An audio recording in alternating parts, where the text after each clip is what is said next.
Oh, hello there. Happy Father's Day and welcome to Weekly Lit. In honor of Father's Day, I bring back those, once again, chilling words. I'm going to read a poem, but it's by somebody good.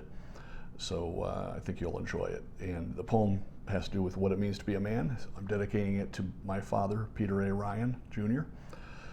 Grew up on a dairy farm. His first job was delivering milk. Became a high school All-American football player. Went to Notre Dame, joined the Marines, then went to Notre Dame, became a business executive in the musical instrument industry. Traveled the world, and all the time keeping the same humility that he started with. And so he's been a great example to follow, to try to follow.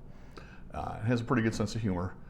And I will point out that on a couple of occasions I met his former high school football teammates who would ask or happen to mention, do you have any idea how tough your father was? And I would have to say, yeah, I have a pretty good idea. So this is for my dad, B.H. Fairchild's Body and Soul, introduced to me by Washington, D.C.'s man of letters, Rick Licari. Thank you, Rick. So here we go with Body and Soul by B.H. Fairchild. Half numb, guzzling bourbon and coke from coffee mugs, our fathers fall in love with their own stories, nuzzling the facts but mauling the truth.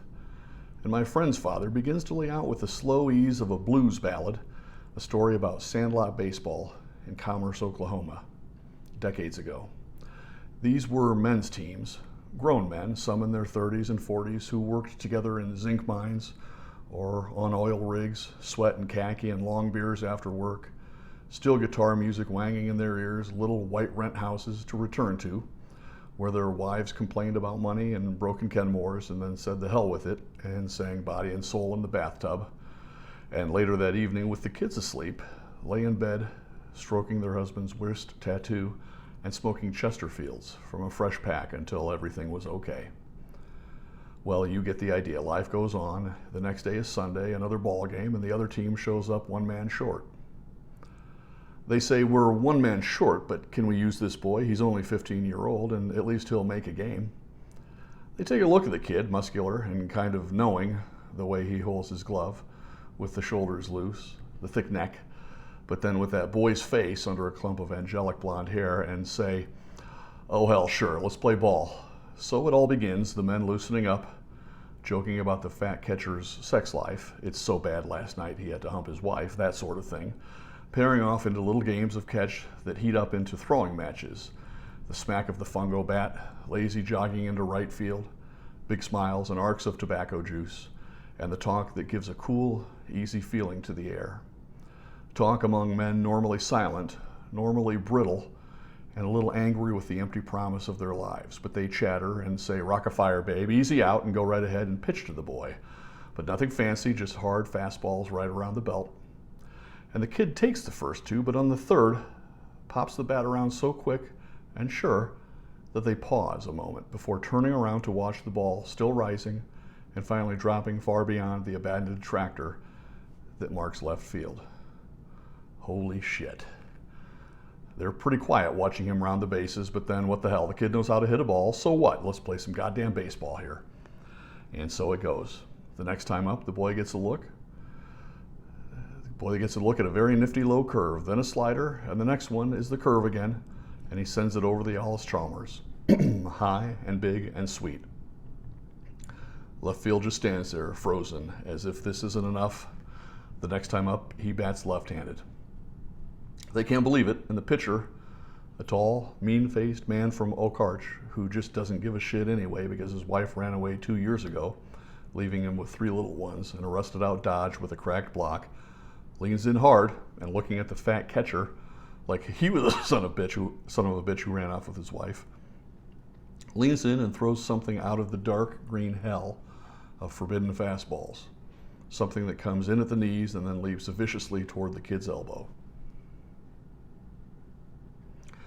He swings exactly the way he did right-handed, and they all turn like a chorus line toward deep right field, where the ball loses itself in sagebrush and the sad burnt dust of Dust Bowl, Oklahoma.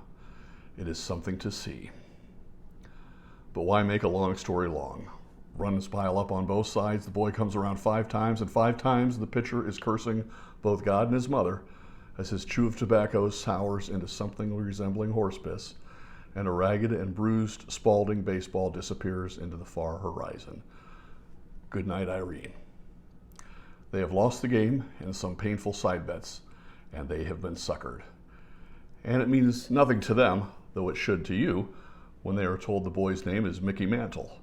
And that's the story, and those are the facts. But the facts are not the truth, I think. Though as I scan the faces of these old men now lost in the innings of their youth, it lying there in the weeds behind that Allis Chalmers, just waiting for the obvious question to be asked. Why, oh why in the hell didn't they just throw around the kid? Walk him after he hit the 3rd homer. Anybody would have. Especially 9 men with disappointed wives and dirty socks and diminishing expectations for whom winning at anything meant everything.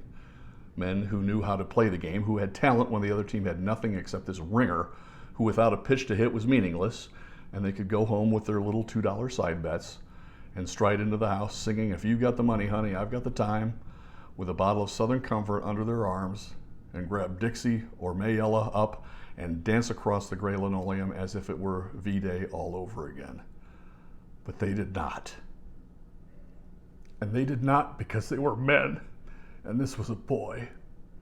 And they did not because sometimes after making love and smoking their Chesterfields on the cool silence and listening to the big bands on the radio, this sounded so glamorous, so distant, they glanced over at their wives and noticed the lines growing heavier, and around the eyes and mouth felt what their wives felt. That Les Brown and Glenn Miller and all those dancing couples, and in fact all possibility of human gaiety and lightheartedness, were as far away and unreachable as Times Square or the Avalon Ballroom. They did not, because of the gray linoleum lying there in the half-dark, the free calendar from the local mortuary that said one day was pretty much like another, the work gloves looped over the doorknob like dead squirrels. And they did not because they had gone through a depression and a war that left them with the idea being a man in the eyes of their fathers and everyone else had cost them just too goddamn much to lay it at the feet of a 15-year-old boy. And so they did not walk him and lost, but at least had some ragged remnant of themselves to take back home. But there is one more thing, though it is not a fact. When I see my friend's father staring hard into the bottomless well of home plate, as Mantle's 5th homer heads toward Arkansas, I know that this man, with the half-orphaned children and worthless Taj, has also encountered for the first and possibly only time the vast gap between talent and genius, as few has seen as few have in the harsh light of an Oklahoma Sunday, the blonde and blue-eyed bringer of truth, who will not easily be forgiven. Thank you for your time, and read harder.